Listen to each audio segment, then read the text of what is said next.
Polynomial function, ये क्या होता है?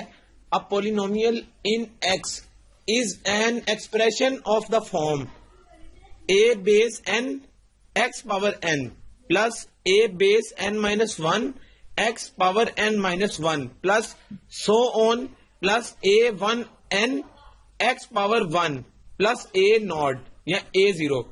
अब गौर करें, इस तरह की फॉर्म में जब भी क्वेश्चन आता है, लेट सपोज हम कहते हैं 4x cube plus 2x square plus x minus 1 equal to 0, तो ये पोलिनोमियल हमारे पास कहलाता है। इसको हम कहते हैं पोलिनोमियल फंक्शन कहते हैं। इसको हम p ऑफ x भी कह सकते हैं। बेसिकली ये पोलिनोमियल है इन x। तो इस तरह की फॉर्म में जब भी कोई एक्सप्रेशन लिखा होगा उसको हम कह लेते हैं ये पोलिनोमियल फंक्शन है। अब इसमें अगली चीज क्या आती है? थ्योरम। दो थ्योरम्स हैं, एक है रिमाइंडर थ्योरम। रिमाइंडर थ्योरम की स्टेटमेंट जो आती है वो किस तरह से आती है? If a polynomial f of x of degree n greater than or equal to 1 where n is a non-negative integer is divided by x minus a। गौर करें, ये इसको हम किस तरह पढ़ेंगे? if a polynomial f of x is divided by x minus a till no x term exists in remainder then f of a is the remainder। यानी वो क्या बता रहा है कि अगर हम x minus a जो ये लिखा हुआ है, अगर हम किसी पोलिनोमियल f ऑफ x को डिवाइड करें x माइनस a से, तो उस फंक्शन में अगर हम a पुट करें तो वो हमारे पास जो आंसर आएगा वो रिमाइंडर होगा। ये रिमाइंडर थ्योरम की स्टेटमेंट है। इसको समझने के लिए हम क्या कह सकते हैं? इसको हम जनरली इस तरह लिखते हैं, dividend equal to divisor multiply by quotient plus remainder. इसका मतलब यह है कि जो डिविडेंड का मतलब यह है कि जिसको हम डिवाइड कर रहे हैं, यानी ये पोलिनोमियल फंक्शन है। मेन फंक्शन ये था, ये किसके बराबर होगा? डिवाइजर। हमने बात की थी डिवाइड कर रहा है x माइनस ए, तो x माइनस ए डिवाइजर है q ऑफ x। यानी गौर करें, हम इस तरह से लिखते हैं, यहां पर आ जाता है डिवाइजर, जिससे डिवाइड करते हैं, और जिसको डिवाइड करते हैं यानी फंक्शन, उसको हम कहते हैं ये डिविडेंड है। और उसके बाद एक एक्सप्रेशन यहां लिखा होता है और एक एक्सप्रेशन यहां, इसको कहते हैं कोशेंट, जो यहां पर एक्सप्रेशन लिखा होता है। और लास्ट ये जो होता है ये रिमाइंडर कहलाता है आर। तो ये चार एक्सप्रेशन को हम किस तरह से लिख सकते हैं? Divisor multiply by quotient plus remainder equal to dividend. तो ये बेसिकली रिमाइंडर थ्योरम हम इस तरह से देखते हैं। एक और थ्योरम जिसकी हमने बात की वो कहलाता है फैक्टर थ्योरम। फैक्टर थ्योरम की statement, the polynomial x minus a is a factor of the polynomial f of x if and only if f of a equal to 0। That is, इसका मतलब है x minus a is a factor of f of x if and only if x equal to a is a root of the polynomial equation f of x equal to 0। ये बताना ये चाह रहा है कि अगर हम किसी पोलिनोमियल f ऑफ x में x की जगह वैल्यू a रखें, a यहां से मिलेगा, ये वाला a, अगर हम ये वाली एक्सप्रेशन यहां रखें a वाली, तो उससे वो आंसर अगर 0 आ गया तो इसका मतलब ये है कि ये वाला इसका फैक्टर होगा। ये इसका मतलब ये है, यानी फैक्टर थ्योरम। इसके बाद एक most important topic synthetic division का। सिंथेटिक डिवीजन बेसिकली ये हमेशा अप्लाई तब होती है जब हमने किसी भी इक्वेशन को रिड्यूस करना हो। अब गौर करें, हमारे पास लेट सपोज कोई एक्सप्रेशन है p x cube plus q x square plus c x plus b. इसको हमने डिवाइड करना है बाय एक्स माइनस ए से। तो इसके लिए हम क्या करते हैं, ये जो माइनस के बाद पड़ी होती है ये नंबर, ये ए है इस केस में, ए को हम यहां लिखेंगे और ये दो लाइंस हैं। अब गौर करें, ये जो पी, ये x cube x square x और ये डी, इसके जो कॉफिशिएंट्स हैं वो हम यहां लिखते हैं। सबसे पहले का कॉफिशिएंट पी है, दूसरे का क्यू, तीसरे का सी, चौथे का डी, यानी हमने ऑर्डर में लिखने हैं। ये पावर 3 का ये कॉफिशिएंट, पावर 2 का ये, पावर 1 का ये, पावर 0 का ये। इसको हम कहते हैं ये फर्स्ट लाइन है। इसको हम वैसे इस तरह से लिखते हैं कि ये फर्स्ट लाइन में लिखे हुए नंबर्स हैं। अब सिंथेटिक डिवीजन अप्लाई कैसे होती है, गौर करें। सबसे पहले ये वाला नंबर हम एज इट इज नीचे लिख देते हैं, यानी p, ये हमने यहां लिख लिया। फिर हम a को p से मल्टीप्लाई करके यहां लिखते हैं, ये जो हमने यहां पर बॉक्स बनाया है इसमें a और p को मल्टीप्लाई किया तो AP आ जाता है।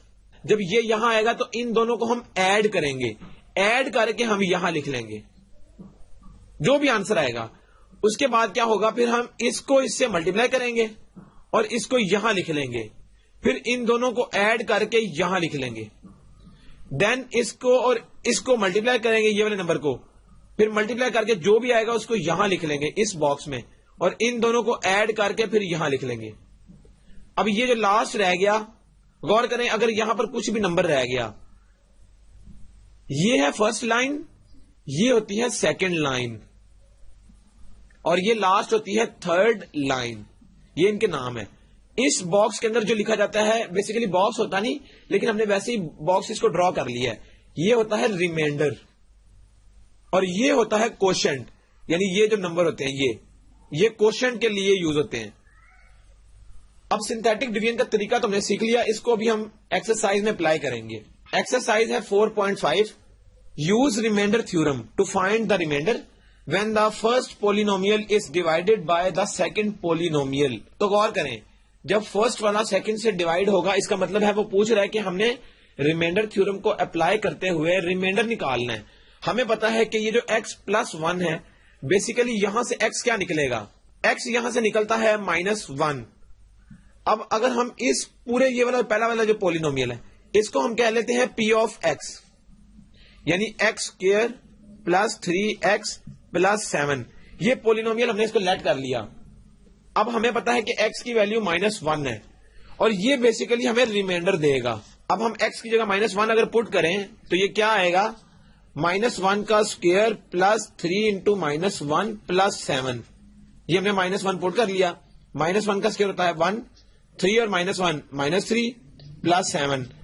ये आएगा 1 और 7 8, 8 - 3 5, यानी कि रिमाइंडर क्या आ गया 5। तो इस तरह से हम रिमाइंडर थ्योरम की मदद से हम रिमाइंडर निकालेंगे। अब हम क्वेश्चन नंबर 6 देखते हैं। Use factor theorem to determine if the first polynomial is a factor of the second polynomial. और क्वेश्चन ये है कि पहला पोलिनोमियल जो है वो दूसरे का फैक्टर है या नहीं। ये चीज हम इस तरह से चेक करते हैं कि हम फर्स्ट वाले फैक्टर जो कि x-2 है, यहां से अगर हम ये वाली वैल्यू निकाल लें जो हम a निकालते थे, यानी अगर रिमाइंडर 0 आ जाए, रिमाइंडर का मतलब यह है कि p ऑफ x जो है वो पॉलिनोमियल है सेकंड वाला, x³ + x² - 7x + 1। ये पॉलिनोमियल है सेकंड वाला। हमने ये चेक करना है कि पहला पॉलिनोमियल इसका फैक्टर है या नहीं। तो उसके लिए हम क्या करते थे, ये बेसिकली x - a है, तो a यहां से हमें नजर आ रहा है वो 2 के बराबर है। तो हम करेंगे क्या, ये जो x है यहां पर हम 2 पुट करेंगे। बेसिकली ये इस तरह से हम इसको पुट कर लेते हैं, p ऑफ 2। तो इसका तरीका ये है कि हम 2 का क्यूब ले लें प्लस 2 का स्क्वायर -7 × 2 + 1।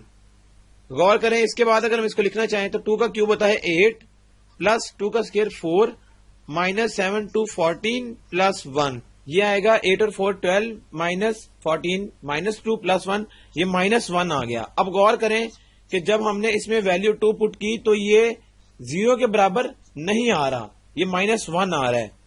तो गौर करें, अगर हम इसको इस स्टेप को इस तरह लिख लें कि रिमाइंडर जो है वो नॉट इक्वल टू 0 है, यानी ये वाला फिर इसका फैक्टर नहीं होगा।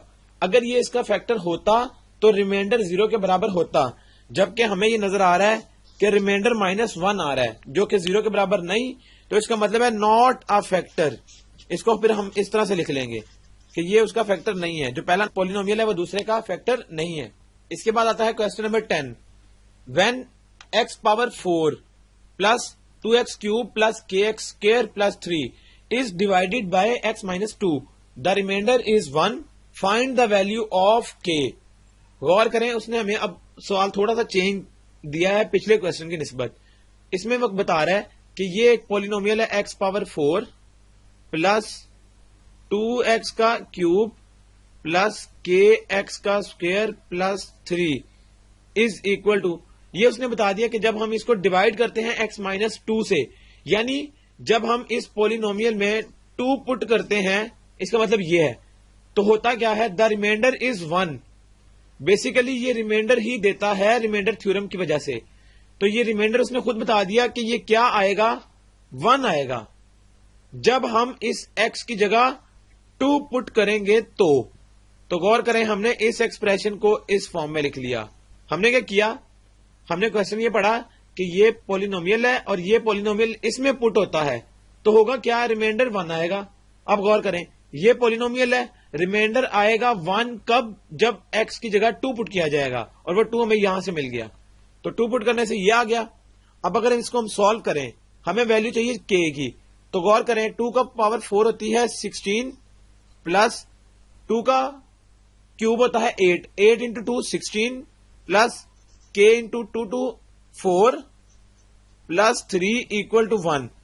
इसके बाद अगर हम इसको देखें 16 plus 16 32 plus 3 35 plus 4k equal to 1। यहां से हमें चाहिए एक साइड पर सिर्फ 4k, तो 1 माइनस 35 हो जाएगा, ये हमें देगा माइनस 34। तो k किसके बराबर आएगा, माइनस 34 ओवर 4, जो कि माइनस 17 ओवर 2 के बराबर आ जाएगा। तो k की वैल्यू ही उसने हमसे पूछी थी, कब जब रिमाइंडर 1 आ रहा हो तो k की वैल्यू बताएं। तो k की वैल्यू माइनस 17 ओवर 2 आ रही है, जिसकी वजह से रिमाइंडर 1 आता है। तो ये क्वेश्चन इस तरह से सॉल्व होगा। इसके बाद गौर करें, अगला क्वेश्चन आता है, एक इंपॉर्टेंट क्वेश्चन जो कि सिंथेटिक डिवीजन से मुताल्लिक है। Use synthetic division to show that x is the solution of the polynomial and use the resultant to factorise the polynomial completely. Question number 14 है इसका, जो कि सिंथेटिक डिवीजन को सॉल्व करता है। अब टेक्निक हमने पहले सीखी थी कि सिंथेटिक डिवीजन होती किस तरह से है अप्लाई। हम इस तरह से लाइन लगाते हैं और जिस नंबर से हम डिवाइड करते हैं, गौर करें उसने बताया कि x2 और x3 इससे हमने डिवाइड करना है। ये x माइनस 3 है और ये x2 के बराबर है। अब गौर करें, हमने 2 से डिवाइड करना है सबसे पहले, तो इसके हम कोफिशिएंट्स लिख लेंगे। सबसे पहले सबसे बड़ा वाला कोफिशिएंट आएगा, x की पावर 4 सबसे बड़ी पावर है, उसका कोफिशिएंट 2 था। उसके बाद x की पावर 3 है, उसका कोफिशिएंट 7 है। फिर स्क्वायर है, उसका -4 है। गौर करें ये -4 है, तो जिसके साथ माइनस आएगा उसका माइनस हमने लिखना है, और लास्ट में कांस्टेंट टर्म। अब गौर करें अप्लाई किस तरह से होती है। हमने बात की थी कि 2 सबसे पहले एज इट इज आ जाता है। अब ये 2 इंटू 2 होता है 4, और 4 जब हम यहां लिखेंगे तो 7 प्लस 4 यह आएगा 11। इसके बाद 2 इंटू 11 22, ये हमने यहां लिख लिया। 22 माइनस 4 18, फिर 18 इंटू 2 36 हमने यहां लिखा, और 36 माइनस 27, तो ये क्या आता है 11 प्लस के साथ है। उसके बाद 2 इंटू 11 22 माइनस 18 4। अब हम -3 से डिवाइड करेंगे, 2 नीचे उतर आएगा। अब गौर करें -3 इंटू 2, अगेन वही वाला जो हमने पहले स्टेप यहां फॉलो किया था वो यहां पर भी करेंगे। -3 इंटू 2 -6 और 11 होता है 5। 3 इंटू 5 15 माइनस साइन के साथ, और 18 और माइनस ये होता है 3। -3 इंटू 3 -9, 11 माइनस 9 2। अब गौर करें, अब हम ये वाला छोड़ देंगे, ये वाला नंबर, तो हमारे पास ये किस तरह से आएगा। गौर करें, इसकी मैक्सिमम पावर ये होता है कांस्टेंट टर्म, ये होती है x वाली टर्म, ये x स्क्वायर वाली टर्म।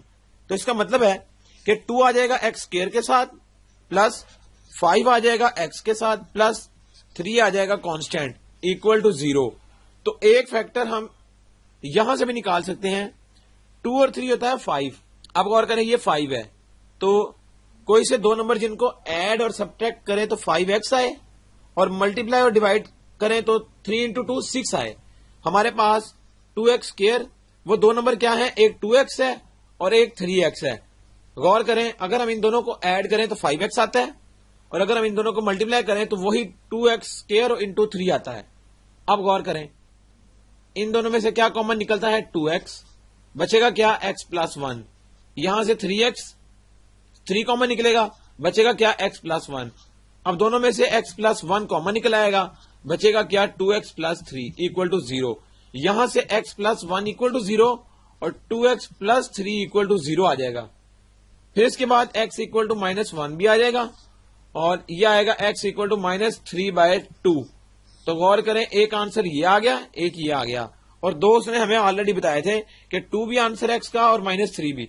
तो ये 4 आंसर बेसिकली, जब मैक्सिमम पावर 4 है तो इसके आंसर भी 4 ही होंगे। तो इस तरह से हम सिंथेटिक डिवीजन को अप्लाई करते हुए क्वेश्चन को सॉल्व करेंगे। बाकी जो क्वेश्चन इस एक्सरसाइज से रिलेटेड है उनको आपने इसी टेक्निक पर सॉल्व करना है। यहां तक एक्सरसाइज कंप्लीट हो गई।